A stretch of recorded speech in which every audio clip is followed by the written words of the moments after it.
Hello, my name is Saskia van Gool. I work for Rijkswaterstaat in the Netherlands, and I'm project manager for the Mannabas Coast project. This is an EU Interreg project. I'd like to share some slides with you, and I hope to tell you something about the Mannabas solutions along the North Sea coast.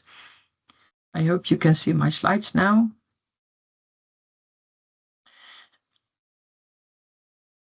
I'll take you along some issues on the how and why of Mannabas and the North Sea and nature-based solutions we have all there. I'll start with what coastal problems we face and how nature-based solutions can help to solve them. I'll show you some of the building blocks, the pilots and the nature-based solutions we work with within the project. We use lots of them on the North Sea coast and on the Dutch coast as well. Of course, we face some barriers, and I'll show you some of them, and then I've, of course, like to tell you something about enablers, which helps us to overcome these barriers and to make nature-based solutions possible. Due to climate change and human activities, we face problems along the coast, especially where there live many people. And one of the biggest problems, of course, is sea level rise. This is a picture of the rising sea levels in the Netherlands. Of course, this is it's not sure what scenario we'll face. This is based upon the IPCC, and this is the sea level rise we face in the Dutch along the Dutch coast. There's a lot of uncertainty, but anyhow, we have to deal with it. And due to sea level rise and to stormy weather along the coast, erosion problems occur, and that's where the countries have to deal with. This gives pressure on coastal systems, like increasing the flood risk, and that also gives a degradation of ecosystems. And what we tend to do is create infrastructures to help our flood risk, to prevent it and to manage it. And this gives biodiversity loss. And what we try to do now more by nature-based solutions is trying to do that in a way that we don't work against, but as much as possible with the natural processes, and in a way that we can increase biodiversity if possible.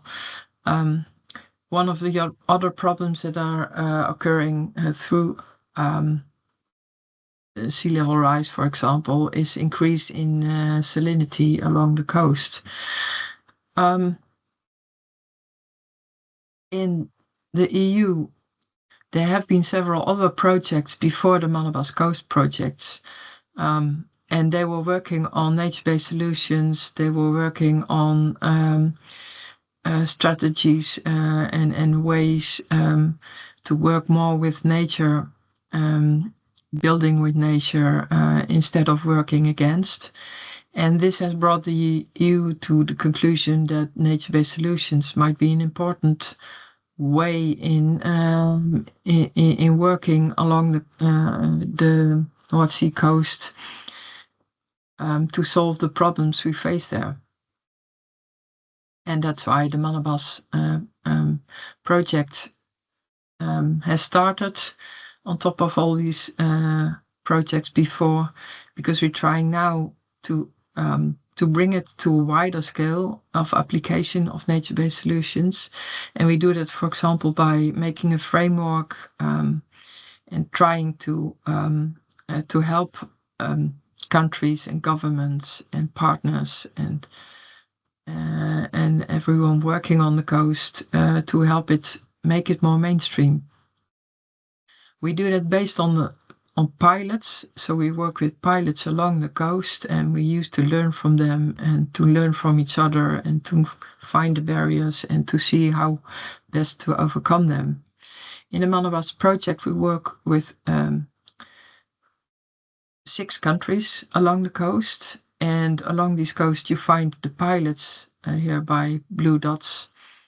There are several pilots. The coasts are on some places similar, but on some places different. So every country has its own situation and its own things to deal with to make a pilot successful, and to learn from these pilots to make it the nature-based solution a more mainstream and a standard way of solving problems along the coast. These are the partners we work with, and there's lots of them, varying from governmental partners to universities and other sorts of partners. I will show you some of the pilots that we use to learn from and to realize nature-based solutions. This one is in Denmark, which is a situation where you can clearly see that sea level rise is threatening the situation. So here they try to work with natural materials like stone to break the waves and to try to prevent flooding. This one is another one. This is in Sweden, where you see salt marshes that are prone to erosion by the coast, and they try to solve this by wooden poles that prevent the erosion, but also they catch material and sand and sediments, and thereby grow back the salt marsh. Salt marshes are also common in the Wadden Sea. This is a Dutch example. By letting grow salt marshes, we have less higher dikes behind these marshes between the sea and the land. So that's a benefit for the flood risk constructions. This is a salt marsh in Denmark. As you see, they're all quite different. This is in the south of the Netherlands, also a way where we work more with nature and let nature exist and flourish. And by growing there, the land grows along, and therefore also helps against erosions.